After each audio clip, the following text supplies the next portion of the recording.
Bonjour, sœurs et frères. J'espère que vous allez bien, comme d'autres membres de l'Église internationale protestante d'Épi. Nous sommes en contact les uns avec les autres, au moins ceux qui participent dans la réunion de Zoom. Le groupe de jeunes fonctionne, le groupe d'hommes fonctionne, le groupe de femmes fonctionne, la réunion de prière le mercredi soir fonctionne, le conseil s'est réuni, les anciens se sont réunis, le parcours Alpha continue, donc il y a beaucoup d'activités de l'Église et j'espère que vous pouvez participer dans ces activités de l'Église pour renforcer votre vie spirituelle. Donc, chers amis, j'aimerais vous parler de l'Ancien Testament. Parfois, j'ai des problèmes Je pose beaucoup de questions, disons, sur le Dieu de l'Ancien Testament. Est-ce qu'il est le même Dieu? Mais j'aimerais vous communiquer ce jour que Dieu, il fait grâce à ce qu'il veut faire grâce. Il est le même Dieu qui a fait grâce à Moïse, les apôtres du Nouveau Testament, à moi-même et j'espère à vous-même aussi. Mais je lisais dans 1 Samuel, le livre récemment, je l'ai lu, l'histoire de Saül. Et le roi Saül, je me suis dit, est-ce que Dieu il est vraiment trop sévère pour Saül? Il a péché comme le roi David et d'autres rois, mais dans un passage, une fois il a péché, il a offert un holocauste, un sacrifice. Il était impatient et il n'attendait pas le retour de Samuel qui était prêt, qui devait offrir l'holocauste. Samuel, il est revenu, il n'était pas content et Samuel lui annonçait que le royaume sera enlevé. Et un peu plus loin, Saül était commandé de tuer tous les Amalekites et totalement, à 100%, et il n'était pas obéissant à 100%. Il a retenu le meilleur pour lui-même et Saül, cette fois-ci, il a répété que Dieu va enlever la royauté de Saül et en plus, il va donner le royaume à David, à quelqu'un d'autre. Et Saül, à l'époque, il a confessé son péché, mais il n'a pas obtenu le pardon. Samuel, il a tout simplement dit que tu as rejeté la parole de Dieu. Donc, le Dieu de l'Ancien Testament, dans ce péché, il me semblait, est-ce qu'il est vraiment compétition? Est-ce qu'il a Dieu qui pardonne ou pas? Parce que, en plus, le passage dit que l'esprit était enlevé de Saül et l'esprit est tombé sur David pour le remplacer. Donc Dieu, pourquoi, moi je pose beaucoup de questions, pourquoi Saül n'avait plus l'esprit tandis que David, son successeur, il avait l'esprit de Dieu.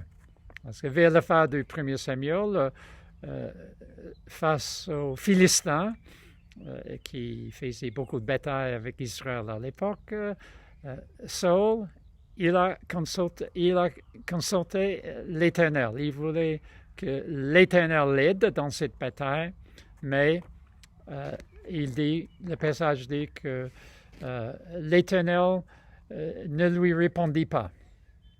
Dieu, il me semblait, n'était pas un Dieu qui donne une deuxième chance. C'était foutu pour Saül, pour son royauté et sa vie spirituelle, pour ainsi dire. Tandis que David, son successeur, il était choisi.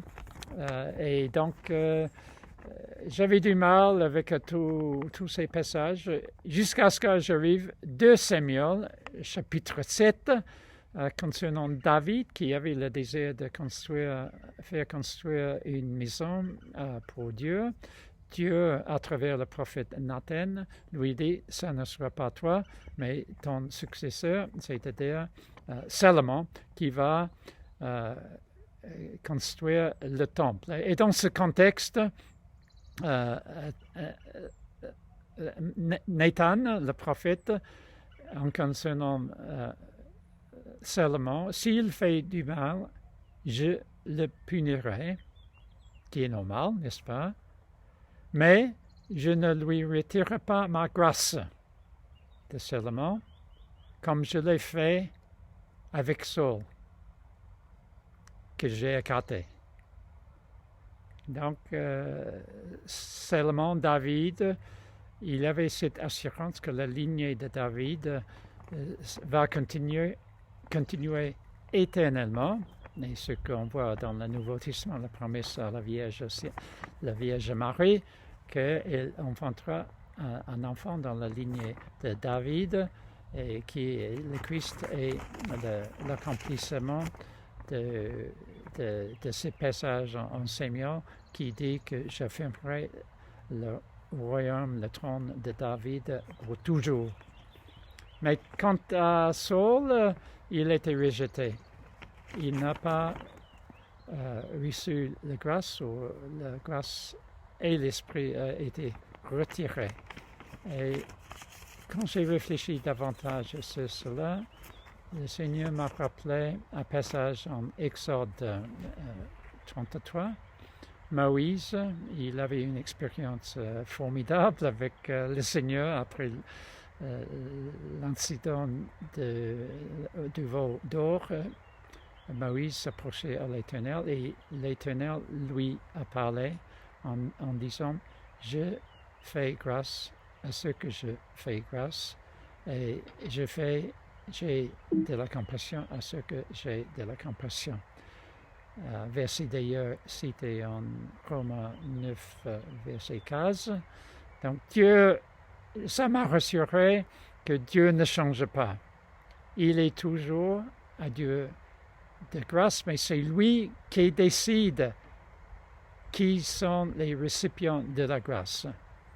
Et quand on réfléchit sur les personnages du Nouveau Testament, Dieu a fait grâce à Pierre, l'apôtre, qui a renié le Seigneur juste avant sa mort, mais en Actes chapitre 2, l'apôtre Pierre, il était vraiment rempli avec l'Esprit pour parler à la foule le jour de la Pentecôte. Je vais prêcher sur Étienne, le premier martyr de l'Église, qui était rempli de l'Esprit, et Dieu, même si Dieu n'a pas sauvé sa vie physique,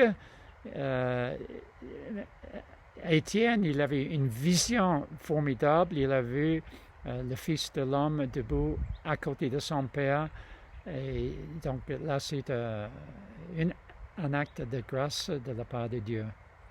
Et pour vous, et pour moi, croyez-vous que vous avez reçu la grâce de Dieu? Oui, certainement. On connaît le passage en Éphésiens chapitre 2, n'est-ce pas, que Dieu, il est exceptionnellement riche en grâce. Il nous a sauvés par la grâce. Éphésiens 2, versets 4 et 5, dit « Dieu qui est riche en compassion, à cause du grand amour dont il nous a aimés, nous qui étions morts en raison de nos fautes, il nous a rendus à la vie avec Christ. C'est par la grâce que nous sommes sauvés. » Donc, nous avons passé d'une mort spirituelle, éloignée de Dieu. Maintenant, pour ceux qui croient, c'est la grâce. Ce n'est pas nos efforts, parce que le verset 8 de Éphésiens 2, qui est assez connu, c'est par la grâce de Dieu que nous sommes sauvés, par le moyen de la foi. Et ça ne vient pas de moi et mes propres œuvres, c'est le don de Dieu. Donc, gloire à Dieu. C'est pourquoi on chante le dimanche matin dans nos cœurs en semaine. C'est un don de Dieu. C'est pas par les œuvres. Bientôt les musulmans ils vont fêter le Ramadan. Et là, c'est un des 5 piliers de la foi musulmane.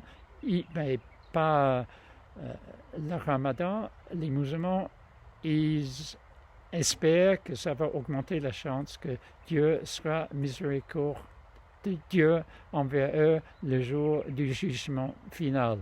Tandis que nous, par contraste, ce n'est pas par les œuvres que nous sommes sauvés, c'est par la grâce. Dieu, il nous a donné la grâce.